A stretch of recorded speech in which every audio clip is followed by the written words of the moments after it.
of time to our second panel discussion, which essentially is on sustainable roadmap for road transport sector.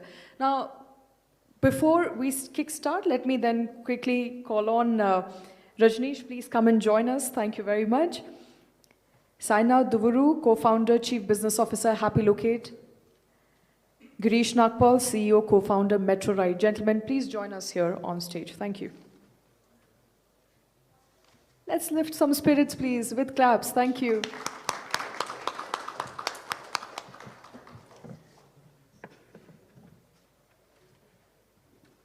We are heading towards lunch very, very shortly. Just bear with us for about half an hour to 45 minutes. Hopefully half an hour, not 45 minutes. All right, it's interesting. You know, we were talking about sustainability right before this in our first panel. And sustainability is important. We all know why. We want to leave a better future for our children. We want a better future for ourselves, and it's not possible unless sustainability remains one of the cornerstones of how we progress and move ahead.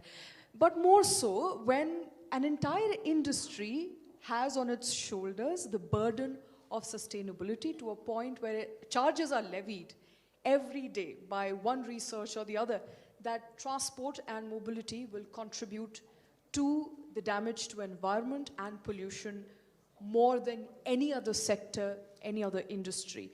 We don't want that to happen. We want our children to have a safer future, and we want to grow sustainably. Efforts have been made, but let me first come to you, Rajneesh, since you're here joining us for the first time on this panel. You heard all the discussions that happened, and we left off on a very interesting note around e-mobility, e-vehicles. Strides have been made, but we're not there just as yet. How can the tire industry contribute towards electrification of fleet and mobility in near future? What sort of strides have you made in the past couple of years, so to say? In a year or two, we've seen increased impetus towards electrification of fleet. See, one of the things that we are pretty committed to from a sustainability perspective is how do we reduce the carbon footprint and how do we bring in the carbon neutrality. Aside from that, we are also committed to use as much as possible recyclable materials. I mean, these are some of the things which are getting talked about in a big, big way. If I talk about our company's global, I would say global goals, we plan to be going carbon neutral zero by 2050. And for India, if you look at the Indian government, I think they are trying to reduce carbon emissions from, I think, 35% to 20% by 2030. This is the Indian government that they're planning to do. And we are also trying to see how best can we bring changes into our tire technology, which reduces the carbon emission and also encourages us to use recyclable material. I mean, you would be very surprised to know that globally, since 2019, we are manufacturing bicycle tires from dandelion flowers. So we are not using rubber. So the rubber that we get from these dandelion flowers that are being used for manufacturing, serial production of bicycle tires, we plan to extend that to even passenger car tires, and then subsequently, if we can extend that to truck tires.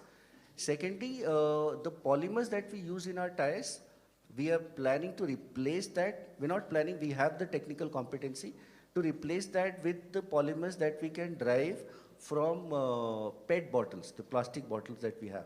So that in a way takes away the polymers that we normally use, which has to undergo a process called polymerization, and which has a higher carbon emission as compared to the process that we want, that we've already adopted.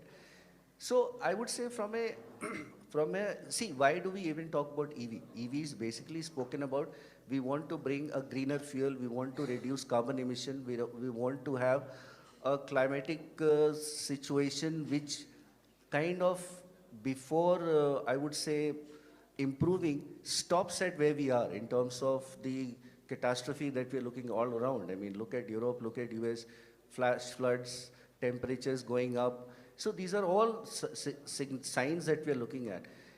And to ensure that, along with EV, the kind of tires that we bring in also support the sustainability and we are able to contribute to the climate change in a positive way is what we are working on. And from what I understand, there have been developments, albeit not at a speed that we would like, but it's moving swiftly. Government's own target of electrification of fleet by 2030. I'm not sure how near we are to the target, but from a very core show of hands that we did just about half an hour ago, we know that we're not there just as yet. And the target is just around the corner, 2030, just about 7 years from now, or 6.5 years from now. But with that, let me come to you first, Sainath. You run a relocation service, and so perhaps you're more aware of some of the pressing challenges when it comes to facilitating fleet and logistics on road movement of people, movement of goods, movement of cargo. As far as sustainability of that movement on a roadmap ahead is concerned, how far do you think the national logistics policy has been able to arrest some of the challenges in the past 1 year? So I think when we talk of sustainability, I think one of the major challenge which comes on the ground is the infra which is available. Today, I think a lot of huge strides in passenger cars, passenger vehicles, right? Majorly two-wheelers and not commercial four-wheelers, but I think there's an infra which has happened already. But when we talk of long-distance vehicles, the infra is not available.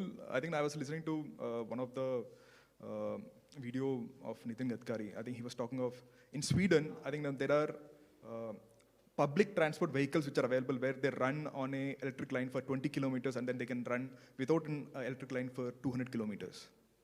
I think what we need in India is majorly a technological revolution in terms of public transport. I think private transport, majorly I'm talking of people like us who own our two-wheelers or four-wheelers. A lot of things are happening there, a lot of incentives are available. I think the earlier panel spoke of electric vehicles, which are at least 40% costlier than diesel vehicles. But we have to move towards buying, I think, acquiring or owning those electric vehicles for a greener future.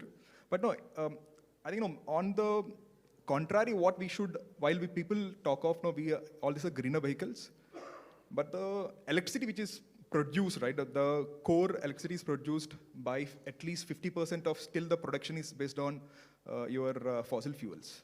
Oil and pollution is something that we are controlling through your electric vehicles, but the electricity which is being generated to run these vehicles on the ground is still based on fossil fuels.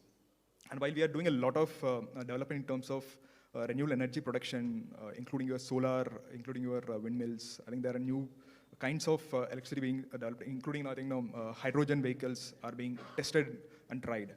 I think this technological revolution is something which is required.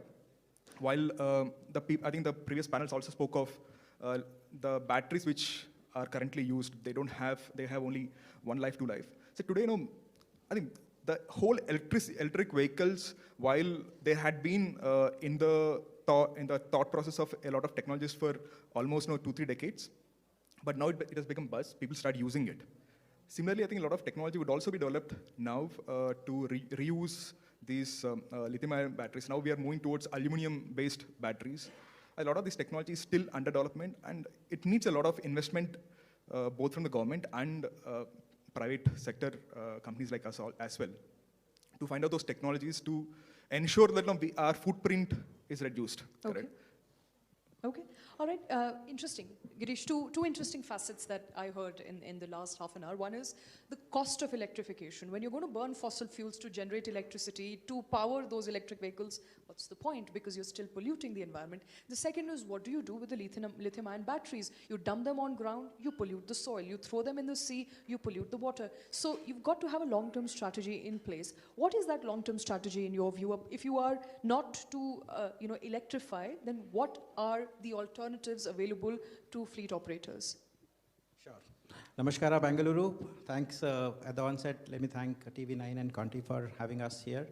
I think sustainability today is not a buzzword. Every single person, if you look at right from an individual entrepreneur to Modi ji, everybody is on the same page. And electric mobility, yes, I understand my fellow panelists from the earlier panel as well spoke about what do we do once the lithium is unusable. But if you look at today, we got to start somewhere, right? So electric EV, the way it is run today, my fellow panelist actually said 50%. I'll be very happy if it was 50%. Over 90% of the power generated is still through conventional means. So that is not the ultimate thing.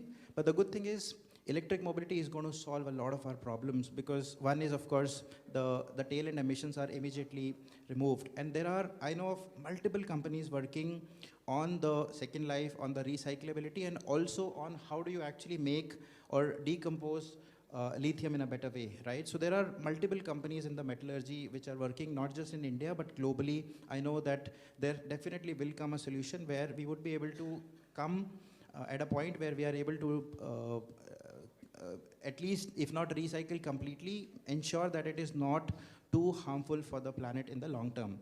But if you look at electric mobility, because I run a electric mobility only fleet, so trust me, it's not just sustainable in the long term, it also helps us. Profitable? It definitely, if you look at the operationability, yes, Okay. there are, the initial cost is much higher, like everybody said. But if you look at your fleet, you make money when your fleet is on the ground, right? And every time your vehicle is running, you have OPEX. So if you look at the TCO, or the total cost of ownership, definitely for a fleet is the ideal case to have an EV. If you look at adaptability today, all the adaptability today is coming from B2B fleets. You talk about the Amazons, the big baskets, or the Flipkarts of the world going to their vendors. And the first sweet spot which has come in the industry is the sub 1 ton vehicles. If you look at most of the cargo in that segment, in the L5 category, is now coming. Even if look at the numbers, the overall adaptability might be less than 2%, 3%. But in that very segment, over 35% of the new vehicles coming in are EVs. Okay, you know, you said something very interesting. I have to bring this up. So for somebody, a first generation entrepreneur looking to start an e-mobility business, are the margins better when compared to a traditional ICE engine powered business? In your assessment and your own assessment of running a successful, you know, e-mobility business, are the margins better? I know the initial cost is high, but do you eventually end up covering those initial costs? And Again, how long? In how long? That's a very tricky question, because it all depends on the end use case. If you run a business which wherein you're going to be intra-city more often than not, because the infrastructure, like he very well mentioned, is not ready. But there are some use cases, if you talk of a hyper-local mobility, where you can actually partner. There are so many stakeholders who've come together. You talk about any big company which is into oil today is venturing into electric mobility, because of course one is they want to diversify and they want to go carbon neutral in the long term. So there definitely are use cases where electric mobility can give you better margins.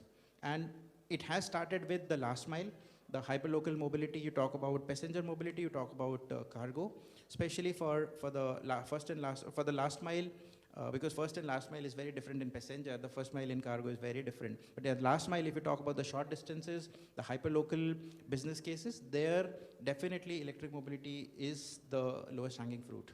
Okay, interesting, very interesting. So if someone looking to start business, you have a user case scenario here. You know, for the very first time, it's important to also point this out. The first time I sat in a commercial electric vehicle was when I was coming to attend this event. So it so happened from our Delhi office in TV9 Network to the airport, we happened to travel in electric car, and my first experience of it was smoother, it was on time, it was better. The experience overall was better. So I'm hoping we are heading towards a future where we see more electric vehicles on road, not just as private passenger cars, but also perhaps as commercial vehicles.